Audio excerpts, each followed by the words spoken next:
The Adventure Down by the Railroad Tracks.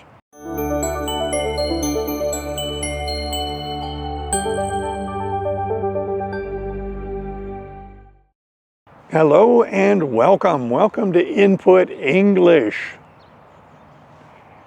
We rejoin Trevor and Craig, who have been playing video games up in Trevor's room. This has been going on a while, and now it's time for lunch. They went down and had lunch prepared by Trevor's mom. They had sandwiches, some fruit, and some milk. After lunch, they had the same challenge of finding something interesting to do.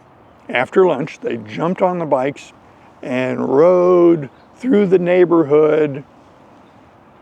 Sometimes they went fairly fast. They were careful about traffic, but there were not a lot of cars. After a while, they got to the railroad tracks, which were on the edge of town. When they got to the railroad tracks, they walked their bikes along the track roadbed area and set them aside in the bushes, out of the way. They then walked down the tracks looking for anything that might be interesting. What do you think we'll find? I don't know. Let's look very carefully. Maybe we'll find something valuable. As they walked down the tracks, Trevor picked up a rock and put it on the rail of the railroad tracks, and then continued on his way. Every now and then he would put a rock on the rail. Craig thought this was interesting. I wonder what would happen when a train ran over these rocks. They knew that trains were very heavy and would probably be going fairly fast. Wonder what it would do to these rocks. So the two of them put a dozen or more rocks on the rails over a fairly long distance. And then Trevor found a railroad spike. It was about this long. It was rusty, but it was fairly straight. And he now had a souvenir. He's going to take it with him. They kept walking, and then Trevor got this idea of putting the railroad spike on the rail. It was a little after that they heard a train whistle in the distance. Wow, we get to see what happens when the train runs over these rocks. So they hid in the bushes. They hid out of sight. Craig was wishing that they had hid their bicycles better, but no time to worry about that. The train was coming. They stayed hidden. The train was a very long freight train. It was very heavy and it wasn't going very fast. As it came close, they peeked at it and they saw it hit the first rock. The rock turned to powder.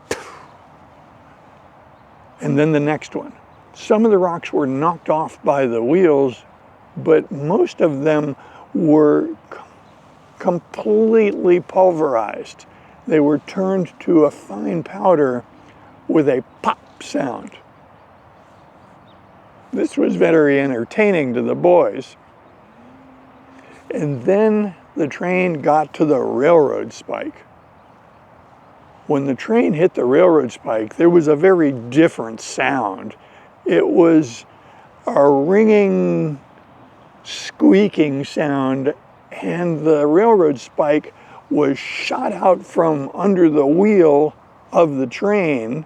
It was squeezed by the wheel of the train and the massive weight of the train, and it shot out. It flew a very long distance.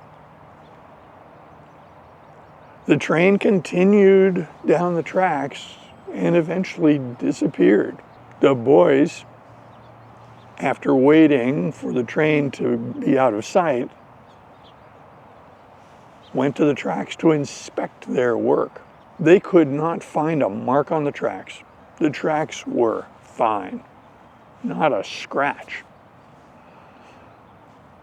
There were areas of dust from where the rocks had been crushed, but nothing else to be seen. Trevor started putting more rocks on the rails, and Craig said, you know, I'm not sure we should be doing that. That might not be good to put rocks on the rails. Trevor said, oh, don't worry about it. It's fine. Let's find that railroad spike. So they searched around the tracks, the roadbed. They had a hard time, but they eventually found it. Now, the railroad spike didn't look much like a railroad spike anymore. The head was intact, but the pointed end of the railroad spike had been tapered to a very flat shape. It was wider and flatter, and the two sides in the flattened area were polished, mirror shiny smooth. They were surprised. It looked to them like the spike had caught under the wheel, had been squeezed by the tremendous weight, but then had been shot out into the brush. It matched what they observed. Trevor grabbed the railroad spike and took it. He had a souvenir. He's taking that home. So they decided to walk back to their bikes and go on home. As they were walking back, they caught sight of something down the tracks, on the tracks, and it was coming closer. It wasn't a train, it was a car, an open car. It was yellow, and as it came closer, they could see that it had two men in it. It came right up to them and stopped. Both men got out of the car. The car had been riding on the rails. It was owned by the railroad. One of the men turned to the boys quickly and said, "You've been putting rocks on the rails, haven't you?" Trevor said, "No, we didn't." He said, "Don't you lie to me, boy. I know you did it. I got reports from the train that just came through here that a couple of boys were putting rocks on the rails. That's illegal. You want me to take you into the police?" "No, no, no. Have you learned your lesson?" Yes, we did. We learned. So now you get out of here. You're not supposed to be on this railroad bed anyway. This is owned by the railroad. This is not a place for kids to play. Get out of here." The boys ran to their bikes, but Trevor still had that flat railroad spike. They got on their bikes and they rode home. When they got home, Craig complained to Trevor, "You're getting us in a lot of trouble today." He said, "Yeah, I know."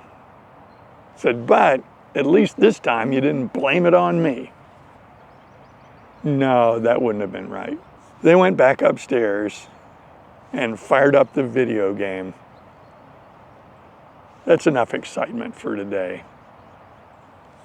It became clear to both boys that it was probably safer for them to play a video game than go play on the railroad tracks.